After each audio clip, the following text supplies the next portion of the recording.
Well, a new book by a First Coast author aims to help kids unlock their inner strength through mindfulness disguised as magic. Here to tell us about it is Susan Chappelear, author of Skyler and the Moonstone Medallions. Susan, good morning. Good morning. We are also joined by her husband, John, author of The Daily Six and a motivational speaker. John, good morning. Good morning. Nice to be here. It's great to have you both. So, Susan, what led you to write this book in the first place? Well, I raised a very difficult child and thought that if he ever got to the other side, which gratefully he did, I would write a book that might help other moms. And what happened was I had saved and documented everything, therapies, medications, everything, only to discover that they were really irrelevant 20 years, 25 years later. But the one thing that was still true was how it feels to be a mom of a child that's really struggling. And so I knew I had a story. I just wasn't really sure where to take that. And I had been involved with John as the Daily Six evolved, and he went to have his book translated. And someone said, it would be really great if there was a book like this for kids. And that was my light bulb moment. And so this is a book that's rooted in your experience, but John, rooted somewhat in the kind of principles that you write about in your book. Yes. And so tell us a little bit about what your advice is for adults that Susan was thinking about trying to make accessible for kids. Well, the concepts in the Daily Six are just universal, love, forgiveness, gratitude, quiet time, those kinds of things. And the idea was, if you can set your heart and your mind in the right direction, your life will follow. And if you can follow the intentions you set in the morning, but you have to set them, how many times do we imagine we're going to be peaceful or calm or loving, and as soon as we get into traffic, the whole thing changes. Right. So the idea is to set intentions in the morning that you find a way to follow during the day as your day progresses, so you can stay on the path that you've set for yourself. And while my book was instructional, because that's what all I thought about was writing sort of a, how to influence people kind of thing, more spiritual based.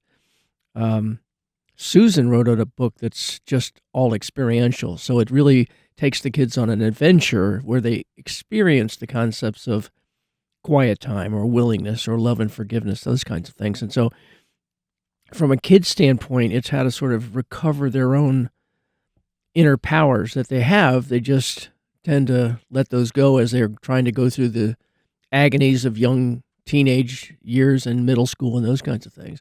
And for parents, it gives them a plan of how to look at their children and help encourage them along this path to be more peaceful and positive each day as they go along. And to John's point, Susan, it is difficult for grownups to do some of this stuff. You're talking in your book about a child with a variety of challenges, some social isolation, a medical condition that is alienating from her peers, and, also her own sort of sense of regret about certain things that have happened in her young life. So you are trying to impart lessons, and you're doing so in sort of a magical conceit.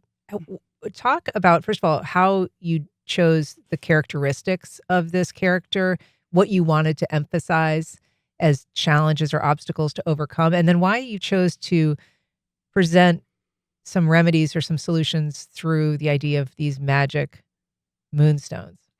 Well, the moonstones represent each of the powers, which are six powers, six daily six, same concept. But I wanted to develop a story that kids would enjoy reading. I didn't want this to feel like homework. I wanted them to be really engaged with the characters.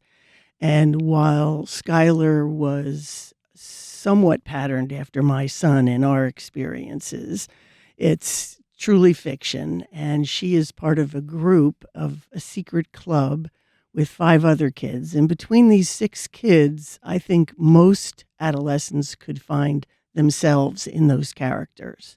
And then there's the drama teacher who sort of spearheads all this and takes them to places where they are not being taught, but they are discovering.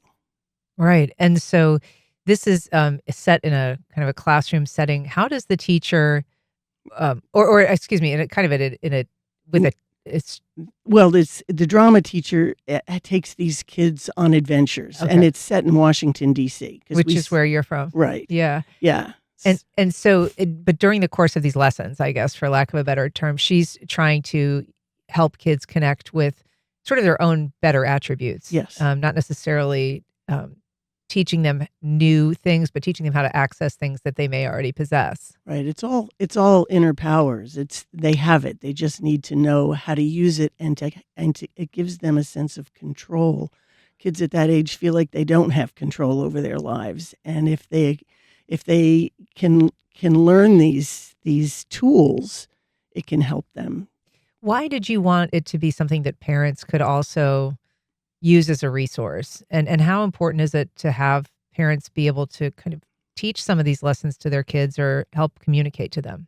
I think because when I was in that situation, I was always looking for something like that. I tried absolutely everything, support groups and all kinds of things. And I think if I had had these tools at my disposal, it, you count to three, you take deep breaths. These are things that we did when my son was coming up, and this is just much more thoughtful, I think. Yeah.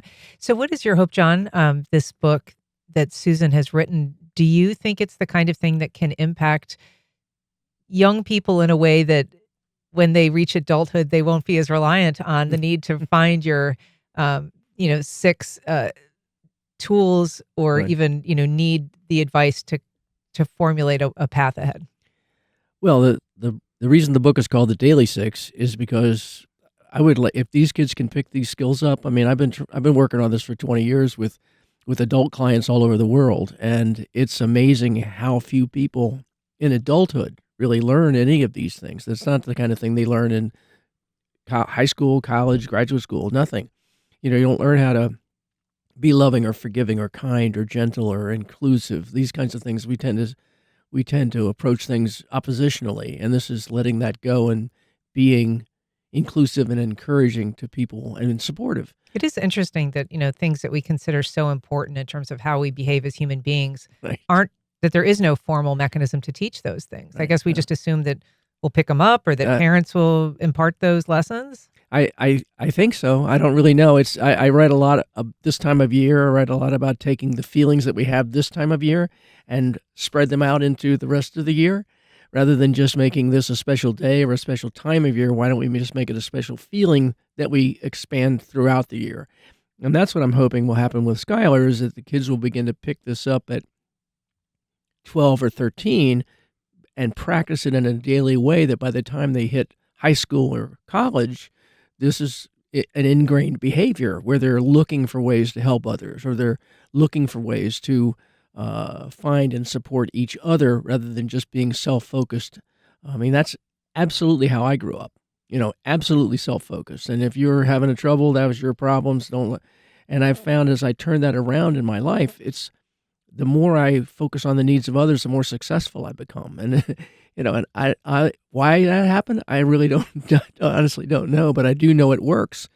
And so we've seen so many kids, we've had so much early reader feedback on this that it's enlightened us and enlightened our hearts in ways that we never imagined. Yeah. So we're really excited about it. I was going to ask you kind of what the reception has been. What are you hearing, Susan? Well, I'm hearing from kids, young kids, 10-year-olds who have read the book and have commented that it gives them ways to calm themselves down when they're anxious. And I've heard from adults who oftentimes have grandchildren or children that they're interested in the book for, but also for themselves. I think it's an enjoyable read for adults as well. And if you're into the Daily Six, this is a really it sort of reinforces those things that if they were meaningful to you when they read John's book, they might find this interesting as well. Well, the book is called Skyler and the Moonstone Medallions. It's a beautiful book. It is available. We have a link on our website with this story. But congratulations on the book. Thank Thanks you. a lot for coming on to talk about it today. Thank you very much for Delighted. having us. Thank you.